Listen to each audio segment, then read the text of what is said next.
Ništa, pre svega hvala što ste došli, obzirom da sezona godišnjih odmora, van radnog vremena, teško da se bilo kome dolazi.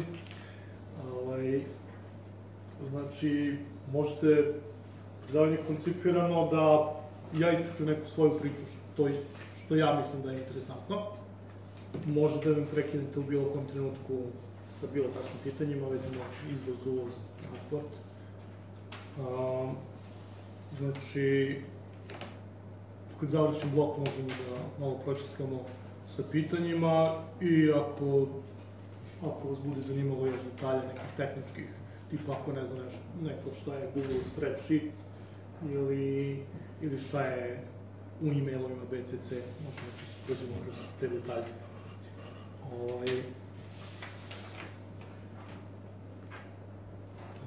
Kod vas imate ispred neki upitnik, imate takođe neki white paper, prevedeno na srpski, neke instrukcije za izbjegavanja, timokoline instrukcije za izbjegavanja prevara u transportu i imate neki grafikon koji treba da vas uveri da je obaranje cena transporta moguće. Znači, krenut ćemo prvo od neke velike slike. Davne, negde 1985.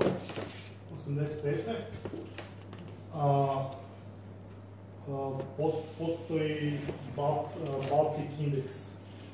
To vam je indeks za merenje u kontejnerskoj industriji, za merenje cena u kontejnerskoj industriji i koji je postao dosta dugo, ali tad je krenulo da se razvijaju futuresi za Baltic Index. Futuresi, ako vam je nepoznato što znači, to su finansijski derivati, služe za hedžovanje rizika, balansiranje rizika. Zašto su bitni? Pa, ako ste spremni da platite za njih, njihovom pravilnom upotrebom imate konstantnu cenu, da kažem, prevoza. To vam je konstanta, ne igrate se variabilnošću cene kontejnerskog transporta. Ovi futuresi su živeli sve do 2001. sa promenljivim uspehom, onda su ih danas zamenili FFA, uglavnom to su forward freight agreements, neka vrsta forward ugovora. Bitno je jer se tad prvi put pojavljaju zapravo finansijski derivati, ozbiljnije i kroz forward freight agreement stavi dati. Kontejnerska industrija. 2016. imate u Americi DAT Rate View,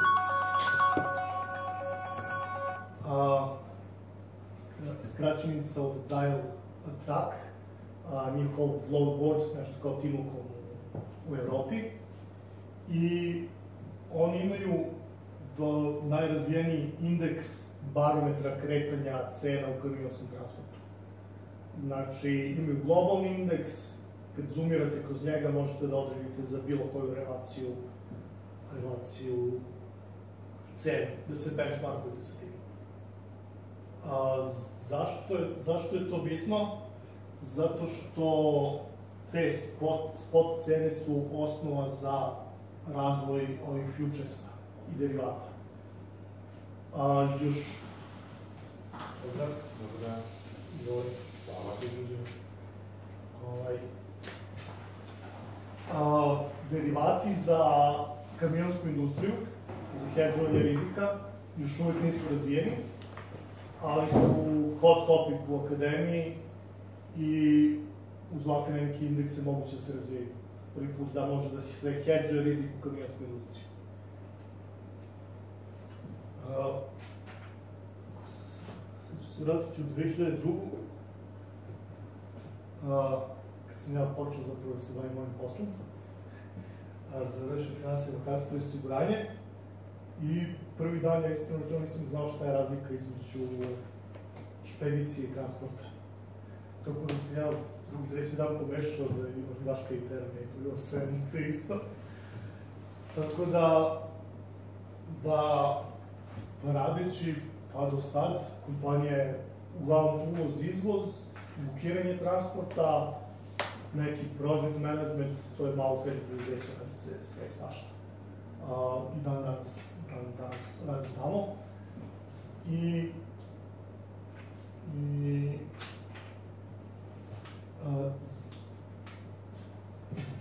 bukirajući transport, samo da vidimo ulogu transporta u nekom supply chainu. Transport je samo faktički karika u tome. Vi, pričam iz ugla vlasnika robe, nekog ko bukira transport. I iz njegovog perspektive pričam. Znači, meni je to samo jedna stavka, mene više brinu zalihe gotovih proizvoda, zalihe repromaterijala, transport 1000 evra na 20.000 evra transport, na 20.000 vrednosti robe, plus minus 100 evra, to mi kao mnogo ne znači. Znači, to je samo jedna od karika koju ja pratim.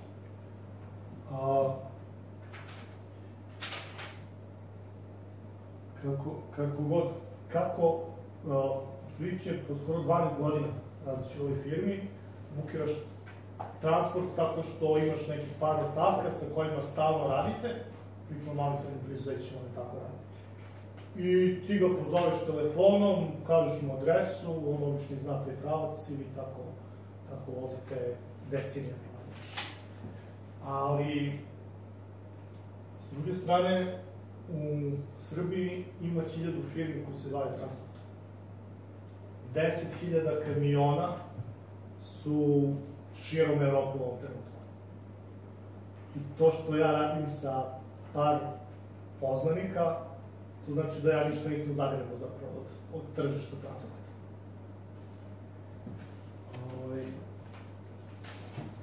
Takođe, neka istraživanja pokazuju da ako ste vi verni svom transporteru, svom prijatelju, ako imate neke određene beneficirane cene zbog 100% vernosti, istraživanja pokazuju da i da ste mu 60% verni, imat ćete iste cene.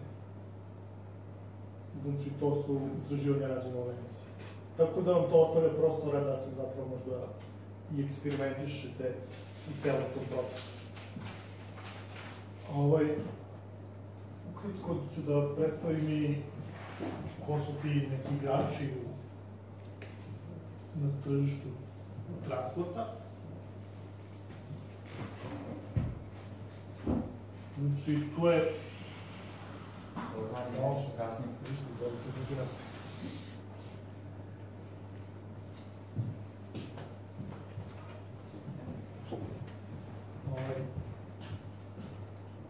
Nego sam skupio šipe, to je zapravo vlasnika ovdje.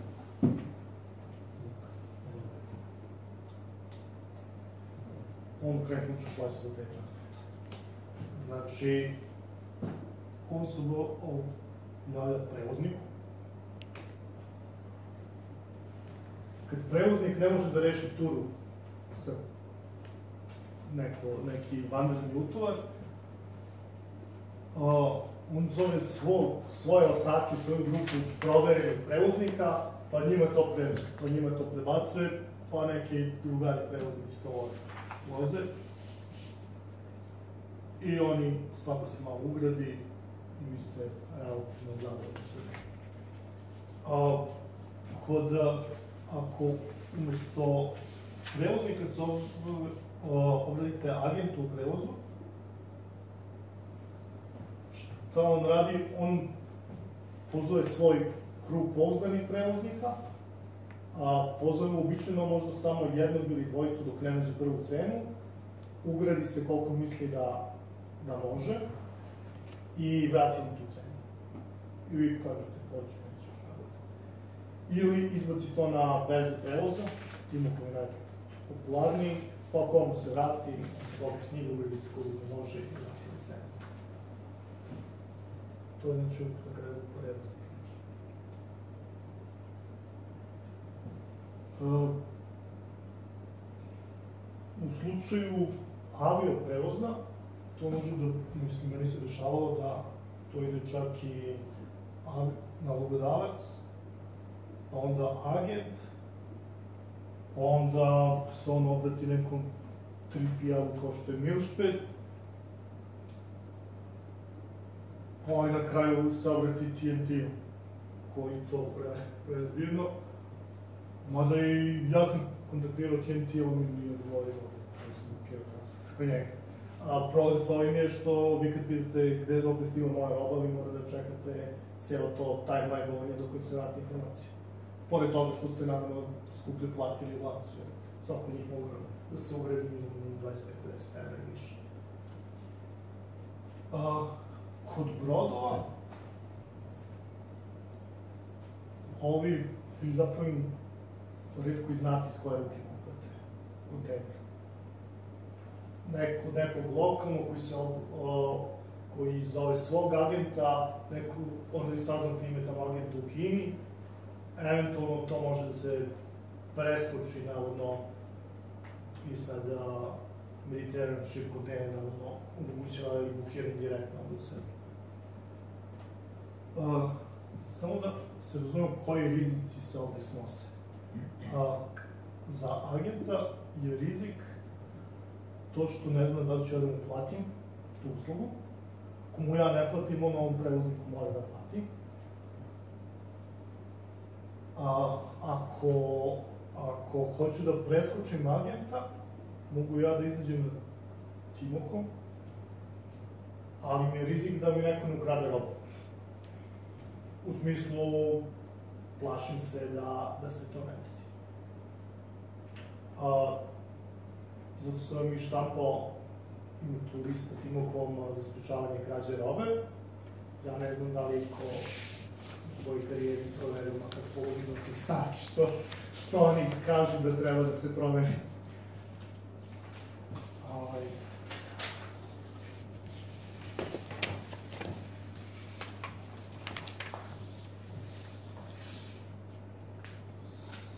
Sad dolazimo koje je 2014.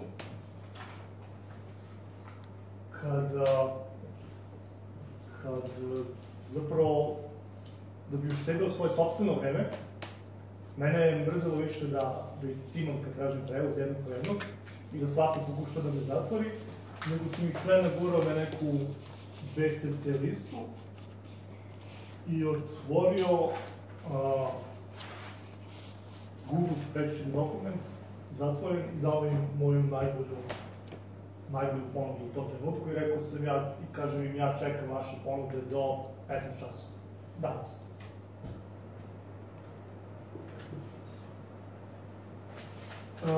Inicijalno ja sam hteo samo da uštedim svoje vreme, jer u novom srednjem preduzeću imate vrlo neke poslove sa strane, eventualno da uštedim možda 5 €.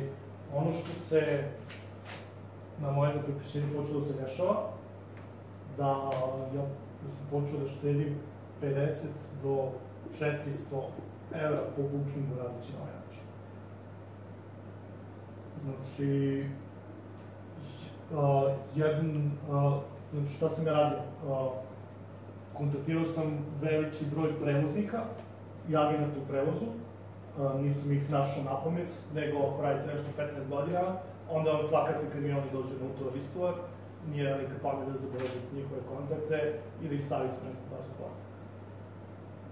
Ono jedno što sam ja uradio je što sam ih sve usmerio ka jednom sajtu da vide trenutno najpovoljniju ponudu i ostale logistične podatke. Tipa vreme utovara-istovara, troškovi neki dodatni ili tako nešto. Sada, ja u tom trenutku zapravo oni su mi odgovarali bilo kojim kanalom koji sam ja otvorio. Znači, neki su zvali, neki šalju Skype-om ponude, neki šalju mailom ponude i ja to kulturno ubacim tu. Oni svi vide na share-ovanom Google spreadsheetu. To vam je kao neki dokument koji vi ne možete da menjate, ali ja mogu da menjam, ali ga u svakom trenutku vidite. To vam je Google spreadsheet. Znači ja sam to bukvalno manuelno radio, upisivao ponudu za ponudom i on to vide. I neki duhovni agenti u prevozu su krenuli da se podmeću javne ispod drugih. Tako da, što sam ja zagrevao tržište dublje, velikim brojem upita, su oni krenuli da se nadmeću. Faktički, podmetali su sebe ispod drugih, to jest prevaljivali svoj profit agenata u moj džep. Nekad toliko agresivno da ja to nisam mogu ručno da ispratim. Pa je onda sledeći logičan korak bio da se to automatizuje. I to je automatizovano kroz aukcijski sajt.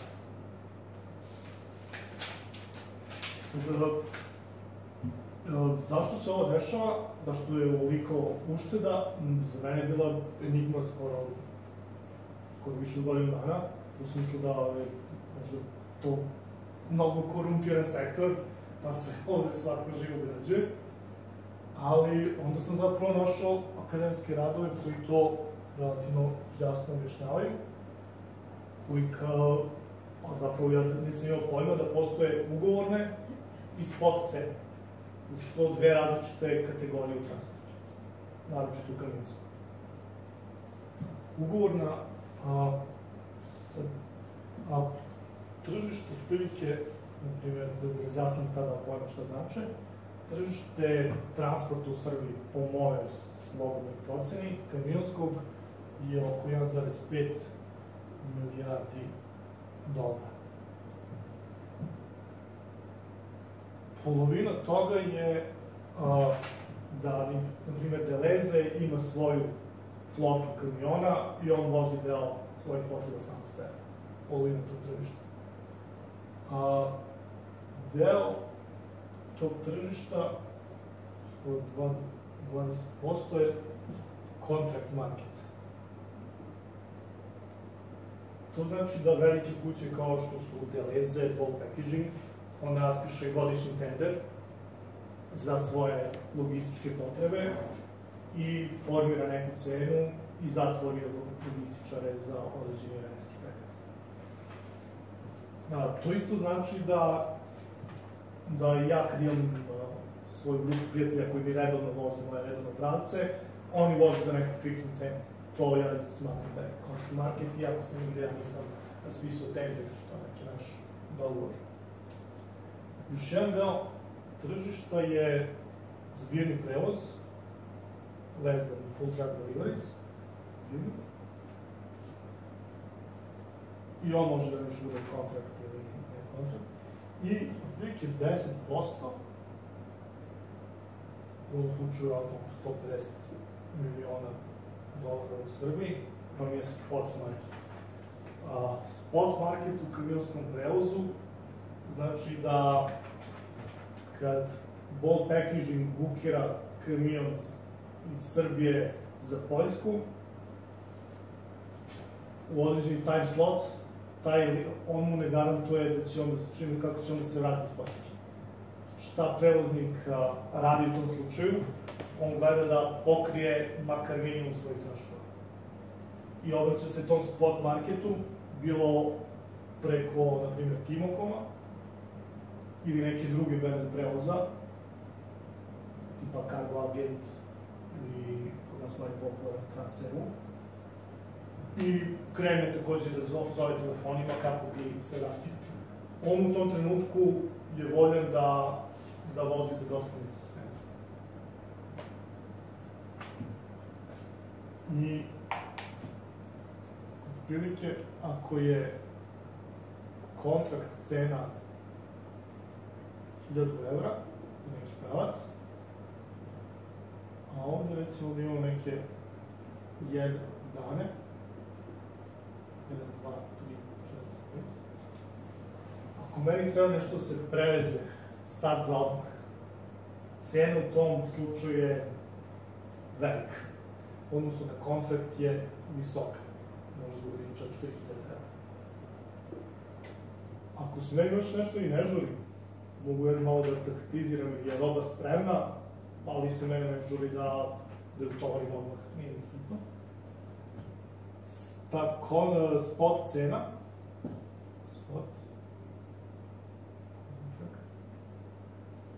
krene da pada i zapravo može da padne čak i na cenu goriva ili ispod cene goriva. I ovde se javljaju zapravo te uštede od tih 400 evra koje su mene iznenadila kako uopšte dobijam tako nisku cenu. Tako da je ovo sad najbolje objašnjenje da, kažem, tog fenomena i zašto se te uštede dešavaju.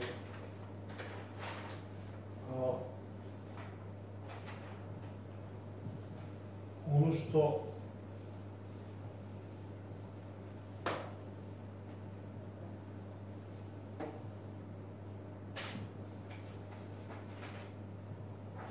tu sam krenuo da radim 2014. Umeđu vremenu određeno više od 100 aukcija, pre svega za moje sobstvene potrebe za firmu za koju radim. Onda sam radio, da kažem, da bi testirao i za druge, onda sam radio to i za druge firme, to je blokirao za njih prevoz aukcijski, sa sličnim rezultatima, a onda nedavno počeli da me zovu sami transporteri, koji iz nekog razloga ne žele da objave takve oglase na Timoku, zato što tipa, na primjer, Bolt Packaging ima pristup Timokomu, a on je, da kažem, kontrakt sa njim i on ne želi da Bolt Packaging vidi na Timokomu da oni nisu rešili taj prevoz koji je preko sutra. I on se onda obraća meni da ja kroz svoju zatvoren krug poznanika mu rešim za njegov prevoz. Tako da to radi. Onda je mene interesovalo zato što imam i nešto uvoza iz Kine, pa da li će da radi za kontejnerski prevoz. Ili zapravo, jer su tu kao cene standardizovane, manje više. Ali zapravo ispostavilo se da radi i tu. Jer imate veliki broj agenata, oni se odriču dela zarade, onda te cene se menjaju u kontejnerskom prevozu nekad iz dana u dan. Tako da, ko barata novim svežim informacijama, ja sam uspevao da štedim čak i ovako povoljnom tržištu iz Kine i po $200. Onda me interesovalo da će da radi i za avio tržište. I radove, ušteli su da je kudikamo manje, možda oko $100, ali aukciju faktički pokrenete i limitirate prema vašoj volji. Koliko vi vremena imate da izgledate za 5 minuta, sat vremena, 2, 3, 4, kako god. Sve što treba da znate da biste to sami radili je da znate šta je taj spreadsheet documents, kako da ga zatvorite da ga drugi ne menjaju da mogu da vide, znači u video formatu, i da stavite svoje kontakte u BCC i da im date neka Google Documents. Problem je tog manualnog rada, jer kada oni krenu da se možda podmeću, onda vam to krene da vam oduzima vremena.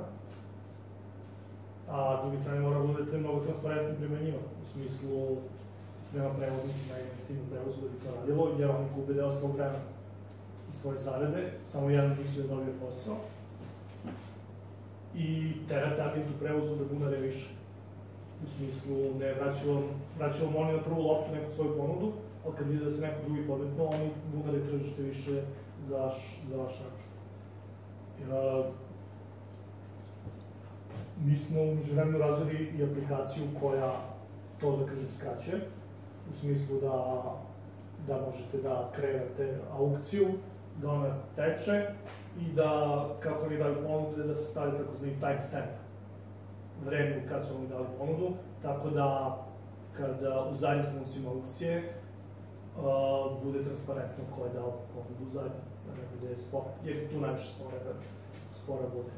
Ja, da bih demotivisao da se podmeću toliko, ja sam čak i digao taj bit sticker na 30 evra, ali oni su agresivni i tada.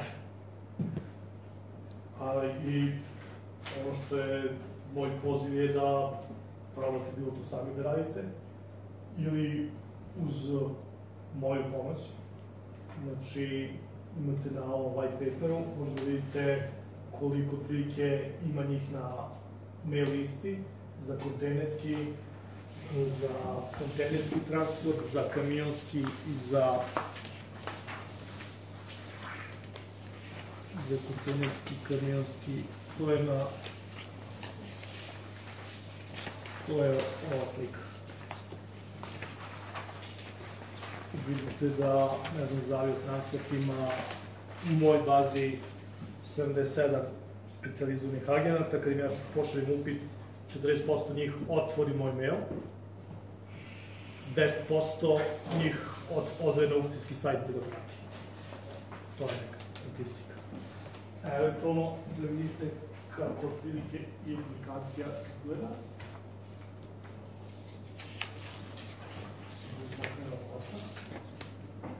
Ovo je, mislim, iz aprila ove godine, gde sam ja stavio prevoz iz Turske do Beograda, iz Usaka, i zapravo kad izmerite te distance, ja sam tu trebao platim 2.500 evra, 2.400. To je relativno ok cena kad pogledate kilometražu, ali odgovor na aukciju bio relativno veliki, pa sam ja opet odlučio da što ne uštedim ovu razliku, koja nije malo, skoro 600 evra, po jednom bookingu. S druge strane, ono što vi dobijate ovim načinom rada, je faktički dobijate prosečnu cenu, faktički nađete i neku spot cenu tog pravca u tom trenutku. Za vlasnike robe, ovo je zapravo još uvijek, zato što je u test fazi, besplatno za sve, tako da, kako radimo sa postojećim, da kažem, špediterima ili vlasnicima robe, oni pošalju na mail, imate na vizit kartima, logističke podatke, šta vam treba, mesto utovara, mesto istovara, dimenzije palete, bruto težinu palete ili neku specijalnu napomenu i koliko ste spremni da čekate na aukciju. I to se pusti, kad istekne taj period, vama se posljednji podatak ko je dao najpovoljniju ponudu. Ideja je da kroz niz tih iteracija mi zajedno klasifikujemo koji su dobri u toj mojoj bazi. Ja sam je sam formirao, znači niko nije iz te baze nikad nije ukrao neki teret ili nešto tako da je rizik kudikao minimalan, ali ja se tu ne postavljam kao agent u prevozu, ja vam dam kontakt da vi sa njim poslujete.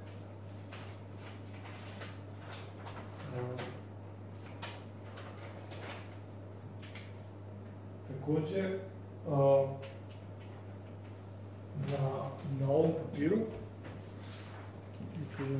sa cenama gde imate upored neke cene, kontrakt i spot kamionskog prevoza koje sam ja podelio s vama. Ima dva lista, jedan je za zbirni transport, gde sam ja ugovornu cenu, to je benchmarkovao se sa modelovim cenama, kao reprezentativnim, i pokazuje rezultate da čak i ako su oni dosta povoljni, može čovjek da se povuče i ispod njih. To je ovaj list. I ima ovde jedan link koji sam danas formirao, gde faktički vi možete da uđete i da imate te cene u svakom trenutku. Ne samo da uđete, nego možete i da radite svojim dokumentom šta hoćete. Sve kao kako bi pokrenuo inicijativu, ako ste možda iz uvoza, izvoza, da možda ubacite i vi vaš prevoz koji ste nekad bukirali.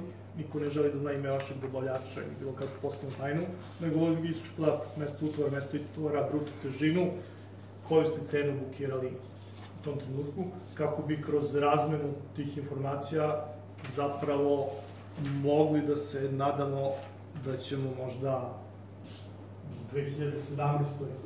da uspemo da formiramo neki mini spot indeks srpskog tržišta prevoza. Jer zapravo ove informacije su obavijene delom tajne. Jednostavno se ne zna i stvarno mora da se ispituje tržište da bi se saznala ta cena. I ono što mi uglavnom plaćamo kao vlasnici robe, mi uglavnom i za spot cenu plaćamo tu ugovornu cenu. to jednostavno ne treba da bude tako.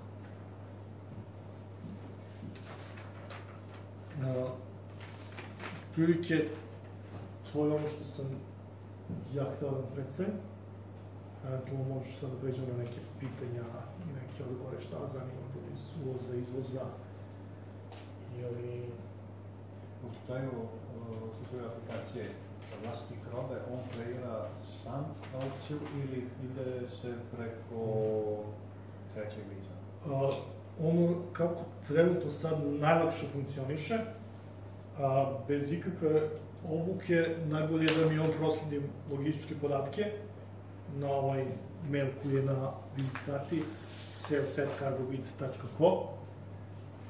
Ja pokrenem, da kažem, iz svoje baze aukciju njegovo ime, mogu da mu šerujem link da on može da prati i kad istigne aukcija, ja mu dam nepovoljne ponude.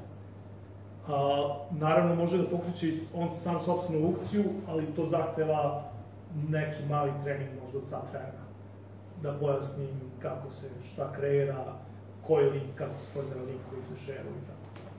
Znači, neka kratka obuka je potrebna da bi oni sami kreirali aukciju, a moja ideja je da se inicijalno oni prvo uvere da stvarno te napišu štede novaca.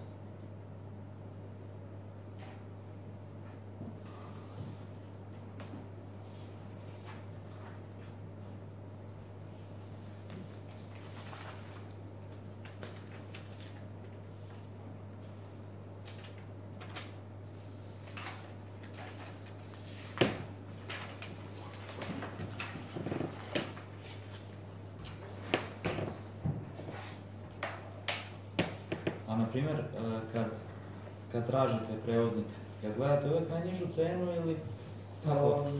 Zapravo ne.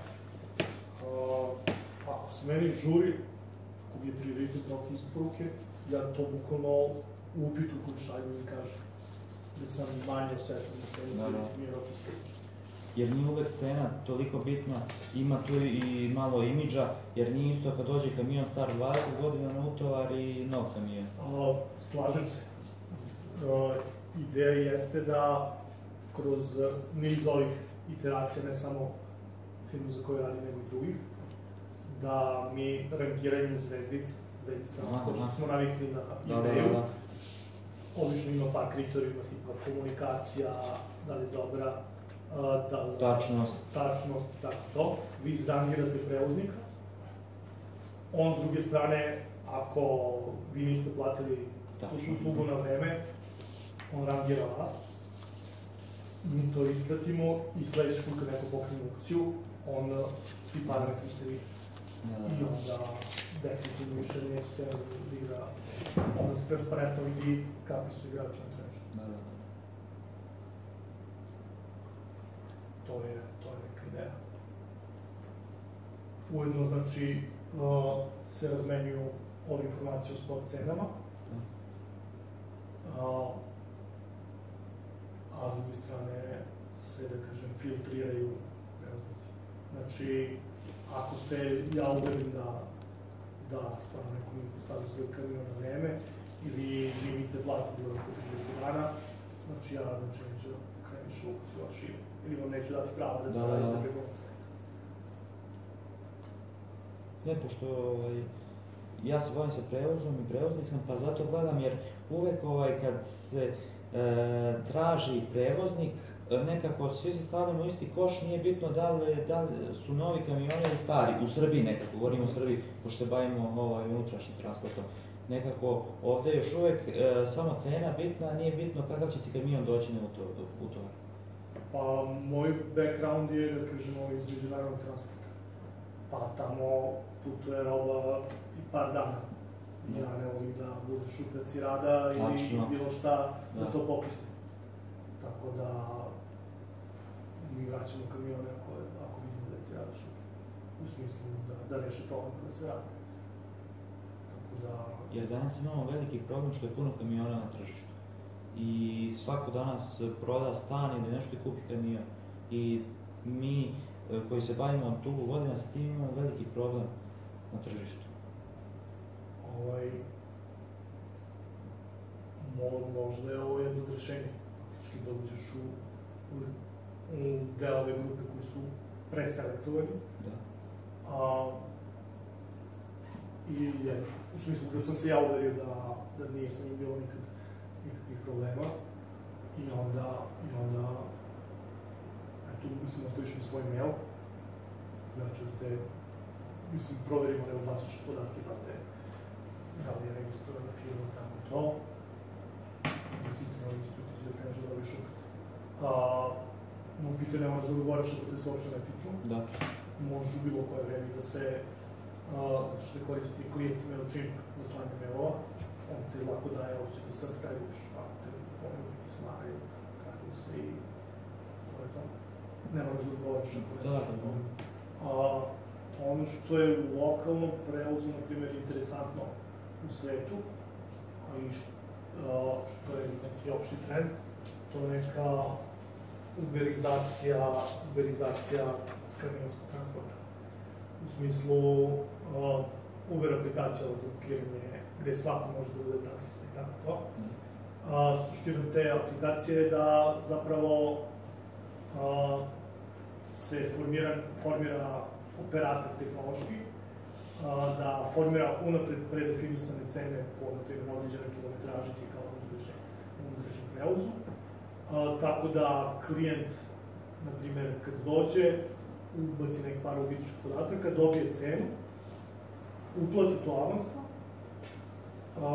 ti dobiješ podatak, ti dobiješ upit, kažeš da odgovorim i ovo, ti i još neki, prvi koji odgovori pozitivno prihvataš tu cenu, naravno ne uzim tu neku razliku.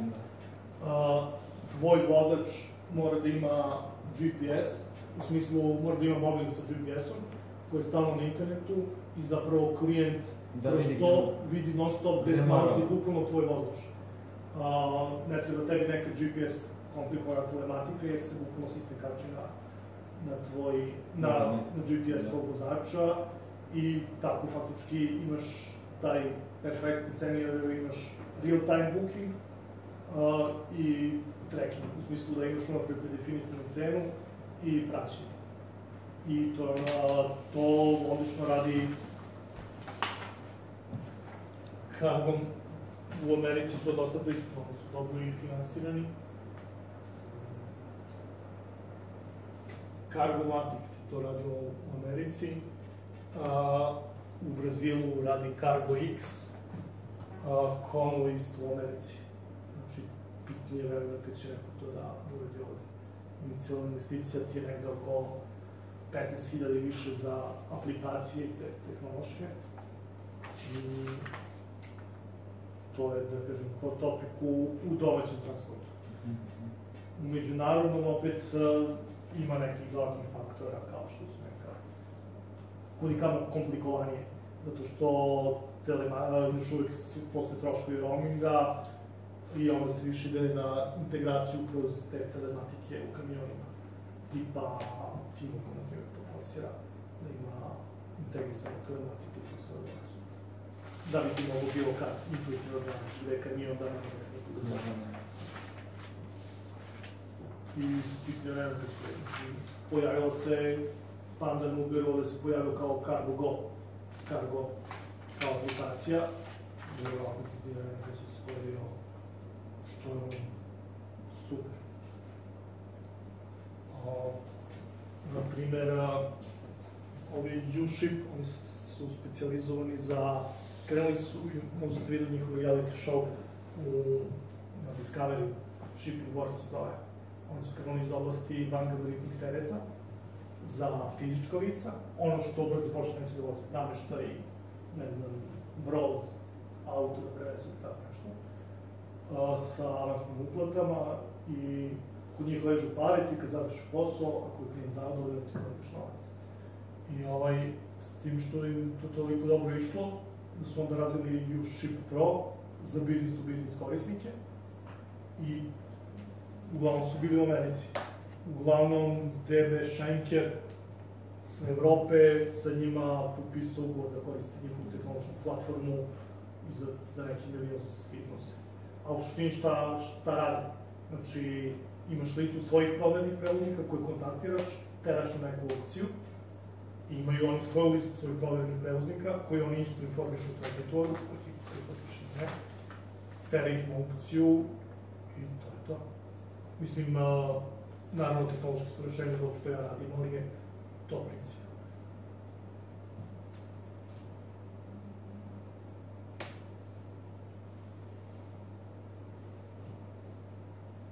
Se dešavalo da se niko ne pojedi na ulici? Pa, Mirko Kadov izašao se. Tipa... Već praznike možda ili tako. Svi gledaju da vrate. Mislim, meni se, kad ja šaljem upite, ja šaljem bukvalno, kad ja šaljem upit, ja kažem firma ta i ta sa tim i tim divom traži upit sa ovim logičkim podacima.